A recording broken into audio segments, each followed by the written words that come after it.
أعوذ بالله من الشيطان الرجيم. بسم الله الرحمن الرحيم.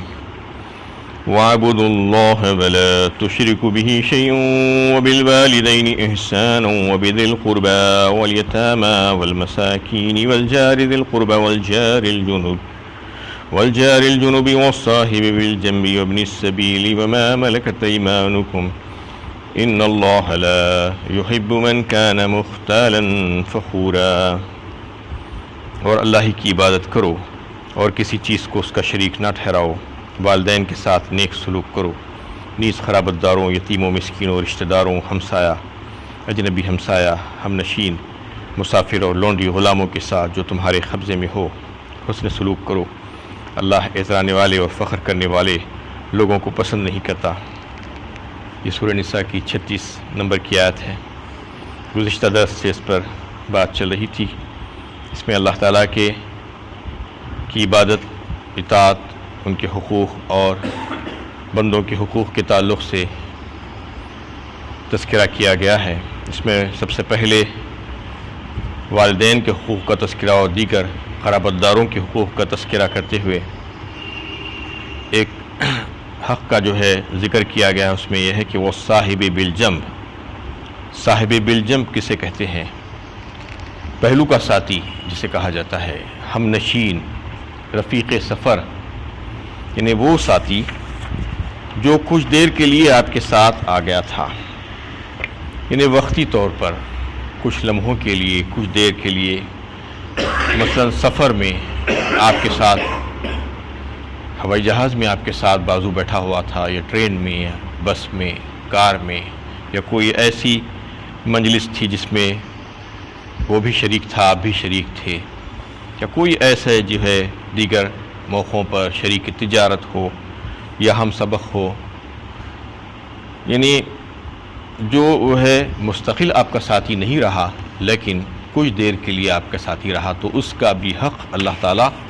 اس میں واضح فرما رہے ہیں کہ وہ جو کچھ دیر کے لیے بھی تمہارا ساتھی تھا اس کا بھی حق بنتا ہے. جو صحبت حق جو کہا گیا ہے کہ اسلام کی تعلیمات یہ ہے کہ نہ صرف ہمسایہ، نہ صرف پڑوسی، رشتہ دار، بلکہ وہ شخص بھی جو کچھ دیر کے لیے آپ کے ساتھ گزار دیا ہو اور آپ اس کے ساتھ گزارے ہو، کچھ لمحے بھی ہو اگر ہوں، تو بھی اس کا حق ہے. سب سے پہلا اور یعنی کم ترین حق یہ ہے کہ اس کو اپنے قول اور فعل سے کوئی تکلیف نہ پہنچاؤ اور کوئی ایسا کام نہ کرو جس سے اس کو ایذا پہنچے، یعنی اس کا بھی لحاظ کرنے کے لیے کہا گیا ہے. اتنی چھوٹی چھوٹی باریک باتوں کو بھی اللہ تعالیٰ نے جو بیان فرمایا ہے تاکہ لوگوں کو اس بات کا احساس ہو کہ لوگوں کو تکلیف پہنچانا اور ان کا حق مارنا کتنا برا ہے. وابن السبیل، اور مسافر راستے کے جو مسافر ہے اس کا بھی لحاظ کرو اور وہ بھی تمہارے حسن سلوک کا مستحق ہے. وما ملکت ایمانکم، اور جو لونڈی اور غلام ہو جو تمہارے ہاتھ میں ہو. اس میں وہ لوگ بھی شامل ہیں جو گھر میں کام کاج کرنے والے، جو نوکر چاکر بھی ہیں، ان کا بھی لحاظ کرنا اور ان کے اوپر بھی زیادہ بوجھ نہیں ڈالنا اور ان کے ساتھ بھی انسانوں جیسا سلوک کرنا. یہ نہیں سمجھنا کہ وہ کام کرنے آپ کے آئے ہیں تو جانور ہیں، آپ جیسے نہیں، وہ بھی انسان ہیں آپ ہی جیسے. اللہ تعالیٰ نے ان کو آج اس مقام پر رکھا ہے، آپ کو یہ مقام پر رکھنا ہے. یہ سوچنا چاہیے کہ اگر اس کو عدل بدل کر دے تو ہم کیا کر سکتے ہیں. یہ سوچ کر ان کا بھی لحاظ کرنا اور ان کا بھی جو حق ہے وہ حق ان کو ادا کرنے کی کوشش کرنا. ان اللہ لا يحب من كان مختالا فخورا. یہ سارے حقوق بتانے کے بعد فرما دیا گیا کہ اللہ اترانے والے اور فخر کرنے والے لوگوں کو پسند نہیں کرتا. فخر و غرور اور تکبر اچھی چیز نہیں ہے. اپنی بڑائی جتانا، شیخی مارنا جسے کہا جاتا ہے، اور لوگوں کو کم ترین اور ذلیل سمجھنا، یہ بہت بری بات ہے. اللہ تعالیٰ اس کو سخت ناپسند فرماتے ہیں. ایک حدیث میں حضرت عبداللہ ابن مسعود رضی اللہ تعالیٰ عنہ اس حدیث کو روایت کرتے ہیں، فرمایا رسول اللہ صلی اللہ علیہ وسلم نے کہ جس کے دل میں ذرا برابر بھی کبر ہو وہ جنت میں داخل نہیں ہوگا. یعنی کبر اور فخر اور اپنے آپ کو بڑا سمجھنا یہ بہت بری خصلت ہے اس کے تعلق سے آپ صلی اللہ علیہ وسلم نے فرمایا کہ اگر کسی کے دل میں ذرا برابر بھی کبر ہو تو وہ جنت میں نہیں جائے گا۔ حاضرین مجلس میں سے لوگوں نے سوال کیا کہ یا رسول اللہ، لوگ اچھے کپڑے پہننا اور اچھے جوتے پہننا، اچھی چیزیں استعمال کرنا چاہتے ہیں، تو کیا یہ بھی کبر ہے؟ تو آپ صلی اللہ علیہ وسلم نے فرمایا کہ کبر وہ ہے جو لوگوں کو ذلیل سمجھے اور حق کو رد کرے، حق کو ٹھکرانے والا، یعنی حق کے سامنے بھی اپنی بڑائی جتانا اور لوگوں کو کمترین سمجھنا، یہ کبر ہے۔ آپ اپنی جگہ کچھ چیزیں استعمال کر رہے ہیں، اللہ تعالیٰ کی نعمتیں ہیں، وہ اس کو استعمال کیا جا سکتا ہے، لیکن یہ نہیں سمجھنا کہ یہ میرے سامنے جو لوگ ہیں وہ ذلیل اور کمترین ہیں، اور حق سامنے آئے تو حق کو قبول کرنا، حق کو رد کرنے والا وہ جو ہے کبر کرنے والا ہے، متکبر کہلایا جائے گا۔ اور ایسے لوگوں کی جو حق ادا نہیں کرنا چاہتے لوگوں کا، اور جو کبر اور فخر اور غرور کرتے ہیں، ان کی مزید دو خصلتیں، بری خصلتوں کا اللہ تعالیٰ اگلی آیتوں میں تذکرہ فرما رہے ہیں۔ الذین یبخلون ویأمرون الناس بالبخل ویکتمون ما آتاہم اللہ من فضلہ وَأَعْتَدْنَا لِلْكَافِرِينَ عَذَابًا مُهِينًا، جو خود بھی بخل کرتے ہیں اور لوگوں کو بھی بخل کرنے کے لیے کہتے ہیں، اور اللہ نے اپنے فضل سے انہیں جو کچھ دے رکھا ہے اسے چھپاتے ہیں۔ ایسے ناشکری کرنے والوں کے لیے ہم نے رسوا کن عذاب تیار کر رکھا ہے۔ ایک خصلت ان کی یہ ہوتی ہے کہ وہ بخل کرتے ہیں۔ بخل کرنے کا مطلب یہ ہے کہ جہاں پر خرچ کرنا واجب ہے وہاں پر بھی خرچ کرنا نہیں چاہتے، ضروری اخراجات بھی نہیں کرنا چاہتے، اور نہ صرف خود نہیں کرتے بلکہ لوگوں کو بھی اس قسم کی ترغیب دیتے ہیں کہ وہ بھی خرچ نہ کرے۔ یہ انتہائی بری خصلت ہے۔ اس کے تعلق سے حضرت عبداللہ ابن عباس رضی اللہ تعالیٰ عنہ روایت فرماتے ہیں، فرمایا رسول اللہ صلی اللہ علیہ وسلم نے کہ جو بخل کرتا ہے وہ اس کی جو ہے وہ بہت بڑی بری خصلت ہے اسلامی اعتبار سے، اور یہ آیت یہودیوں کے بارے میں نازل ہوئی ہے، ایسا معلوم ہوتا ہے اس حدیث سے کہ فرمایا کہ یہودی بڑے کنجوس ہوتے تھے، حد درجے کنجوس اور بخیل ہوتے تھے، اور وہ لوگ بڑے مغرور بھی تھے اور متکبر بھی تھے۔ یہ بری بری خصلتیں ان میں موجود تھی۔ نہ صرف وہ اپنے مال میں بخل کرتے بلکہ وہ علم جو اللہ تعالیٰ نے ان کو الہامی کتابوں کے ذریعے سے عطا فرمایا تھا اس میں بھی وہ بخل کرتے، اور جو باتیں اللہ تعالیٰ نے ان کی جو پچھلی کی جو کتابیں ان کے پاس موجود تھی اس میں اللہ کے نبی صلی اللہ علیہ وسلم کے تعلق سے جو پیشین گوئیاں اور جو بشارتیں دی تھی،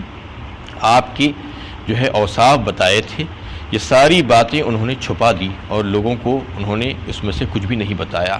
یہ بخل اور بہت برا بخل تھا، یعنی نہ صرف مال میں بخل کرتے تھے بلکہ وہ علم میں بھی بخل کیا انہوں نے، اور لوگوں سے اس علم کو چھپا دیا۔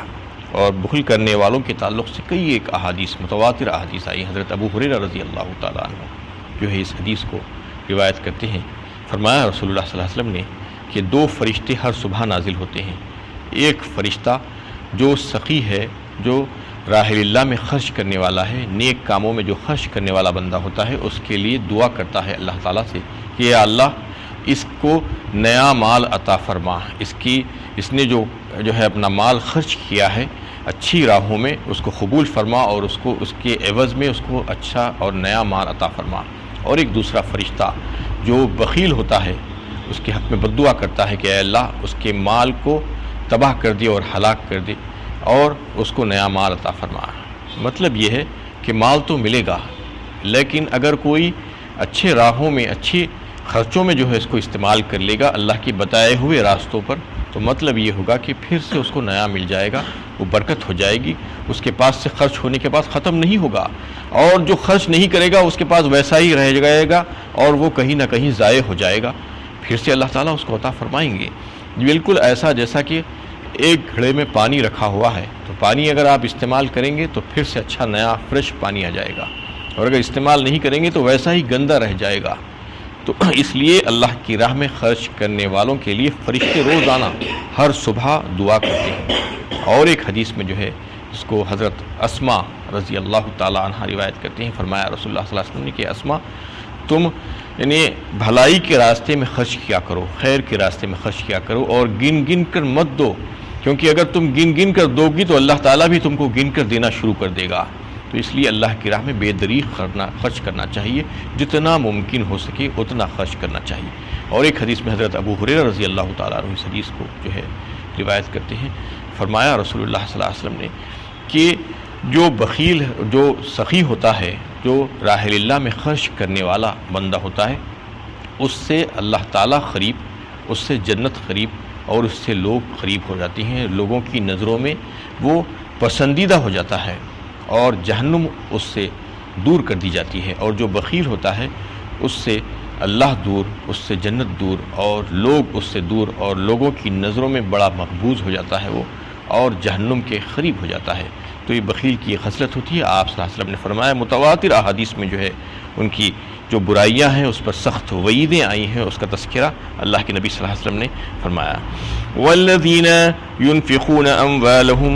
رئاء الناس ولا يؤمنون بالله ولا باليوم الآخر ومن يكن الشيطان له قرینا فساء قرینا، جو اپنا مال لوگوں کو دکھانے کے لیے خرچ کرتے ہیں اور نہ اللہ پر ایمان رکھتے ہیں اور نہ یوم آخر پر، اور جس کا ساتھی شیطان ہو تو کیا ہی برا ساتھی ہے یہ۔ اور ایک دوسری بری خصلت ان لوگوں کی جو متکبر ہوتے ہیں، اس میں یہ بتایا کہ وہ انہیں مال خرچ کرنا ہی نہیں چاہتے، حقوق واجبہ بھی ادا کرنا نہیں چاہتے، اور لوگوں کو اس کی ترغیب بھی نہیں دیتے بلکہ لوگوں کو اس سے روک دیتے ہیں۔ اس کے علاوہ ایک بری خصلت ان کی یہ ہوتی ہے کہ کہیں پر دکھانے کی اگر ضرورت پڑ جائے، ریاکاری اور نمود و نمائش کی، تو وہاں پر فوراً خرچ کر دیتے ہیں، اسراف کر دیتے ہیں، اور غیر ضروری جگہوں پر جو ہے اپنا مال خرچ کرتے ہیں۔ والذین ينفقون اموالهم رئاء الناس ولا يؤمنون باللہ ولا بالیوم الآخر، یہ کون لوگ ہیں ایسا کرنے والے؟ اللہ تعالیٰ خود فرما رہے ہیں کہ وہ جن کا ایمان نہیں ہے اللہ پر اور آخرت پر، یعنی جس کا ایمان اللہ اور آخرت پر نہیں ہے وہی ایسا کام کر سکتا ہے۔ یہ اس وجہ سے کہ جس کا ایمان ہے وہ تو یہ سوچے گا کہ مجھے آخرت میں اس کا صلہ چاہیے، اللہ تعالیٰ کی طرف سے مجھے بہترین جزا چاہیے، تو پھر جزا چاہے گا اور ثواب آخرت چاہے گا تو وہ ایمان والا بندہ ہوگا، تو وہ اللہ ہی کے لیے کرے گا، کسی اور کے لیے نہیں کرے گا، کسی کی خوشنودی مقصود نہیں ہوگی اس کے سامنے۔ اور جس کا جو ہے آخرت پر ایمان ہی نہیں ہے تو پھر وہ کون سی جزا چاہے گا اللہ تعالیٰ سے، کون سا ثواب آخرت کی امید اس کو ہوگی؟ وہ تو بس جو ہے لوگوں کو دکھانے کے لیے، لوگوں کو خوش کرنے کے لیے، اور یہ واہ واہ لینے کے لیے کہ یہ تو بڑا سخی بندہ ہے، کتنا خرچ کرتا ہے مال، یہ دکھانے کے لیے کرتا ہے۔ ایسے لوگوں کے تعلق سے اللہ تعالیٰ فرما رہے ہیں کہ وہ شیطان کے ساتھی ہیں، ایسا کام جو کر رہے ہیں ان سے میرا کوئی واسطہ نہیں ہے، اور ایسا خرچ کرنے والوں کا جو ہے جو خرچ اور جو عمل ہوگا اللہ تعالیٰ کے ہاں وہ مقبول نہیں ہو سکتا۔ اس کے تعلق سے بھی جو ہے کئی ایک احادیث جو ہے اللہ کے نبی صلی اللہ علیہ وسلم نے بیان فرمائی آپ کے ارشادات میں، اور یہ فرما دیا کہ جو دکھانے کے لیے جو خرچ کرتا ہے اللہ تعالیٰ اس کے تعلق سے فرماتے ہیں، حضرت ابو ہریرہ رضی اللہ تعالیٰ عنہ اس حدیث کو روایت کرتے ہیں کہ اللہ تعالیٰ جو ہے شرک کو پسند نہیں کرتے۔ شرک کہا اس کو، شرک اصغر آپ صلی اللہ علیہ وسلم نے کہا کہ نمود و نمائش کے لیے کیا جانے والا جو بھی عمل نیک عمل ہو اس کو شرک اور شرک اصغر بتایا، اس لیے کہ اللہ تعالیٰ نے فرمایا کہ میں شرک سے بے نیاز ہوں، میں شرک کو پسند نہیں کرتا، اور جو کوئی اچھا عمل کر کے اس میں میرے ساتھ کسی اور کو بھی شریک کرے گا تو میں اس عمل کو اور اس عمل کرنے والے کو چھوڑ دیتا ہوں، مجھے اس کی کوئی پرواہ نہیں ہے، یہ فرمایا۔ اور ایک حدیث میں جو ہے فرمایا کہ اگر کوئی ایسا کرے گا تو وہ جو ہے فرض کام ہی کیوں نہ ہو، نماز پڑھ رہا ہے دکھانے کے لیے تو وہ بھی شرک ہے فرمایا، اور اگر کوئی روزہ رکھ رہا ہو لوگوں کو دکھانے کے لیے وہ بھی شرک کیا، اس نے کہا اللہ کے نبی صلی اللہ علیہ وسلم نے فرمایا کہ اس نے شرک کیا، اور کسی نے صدقہ کیا لوگوں کو دکھانے کے لیے کہ لوگوں کی خوشنودی حاصل کرنے کے لیے تو اس نے شرک کیا۔ اور ایک حدیث میں جو ہے اس کی اور مزید وضاحت بہقی میں ہوئی کہ وہ جو بھی نیک عمل کرے گا بروز قیامت جب جو ہے اعمال صالحہ کے تعلق سے جو ہے اس کا ثواب تقسیم ہو رہا ہوگا تو اللہ تعالیٰ اس بندے سے کہیں گے کہ جاؤ وہیں پر جہاں پر تم نے جن کو دکھانے کے لیے یہ عمل کیے تھے اور جا کر دیکھ لو کیا ان کے پاس تمہارے لیے کچھ ہے، کچھ ثواب ہے اور کچھ اجر ہے، تو وہیں سے لے لو، میرے پاس تمہارے لیے کچھ بھی نہیں ہے۔ یہ بری خصلتیں تھے ان لوگوں کی جس کو اللہ تعالیٰ نے بیان فرمایا کہ ایسی خصلتوں سے اور ایسی عادتوں سے اللہ تعالیٰ ہم سب مسلمانوں کو محفوظ رکھے، کیونکہ یہ بہت ہی بری عادت ہے، تکبر کرنا، اپنے آپ کو بڑا سمجھنا، غرور کرنا، فخر کرنا اور دوسروں کو ذلیل سمجھنا، اور پھر اس کے بعد اس کی مزید جو بری خصلتیں اس کی وجہ سے جو پیدا ہو جاتی ہیں انسان کے اندر، کہ بخل کرنا، ضروری اخراجات بھی نہیں کرنا، حق واجبہ ادا نہیں کرنے کی کوشش کرنا، لوگوں کو بھی اس پر اکسانا نہیں بلکہ اس کے خلاف لوگوں کو جو ہے بتا دینا اور اس سے روک دینا، اور پھر جب مال خرچ کرنے کی نوبت آئے تو نہ خرچ کرنا، اور جہاں پر لوگوں کو دکھانے کا معاملہ ہو جائے وہاں پر خوب دل کھول کر خرچ کر دینا، یہ ساری بری باتیں اور بری خصلتیں، بری صفتیں ہیں۔ اس سے اللہ تعالی ہم سب کو محفوظ رکھے۔ ایسے کام کرنے والوں کو اللہ تعالیٰ فرما رہے ہیں کہ یہ شیطان کے ساتھی ہیں اور بہت ہی برے ساتھی ہیں وہ، جن کو جو ہے انہوں نے اپنا ساتھ بنا لیا ہے۔ وآخر دعوانا ان الحمد للہ رب العالمین۔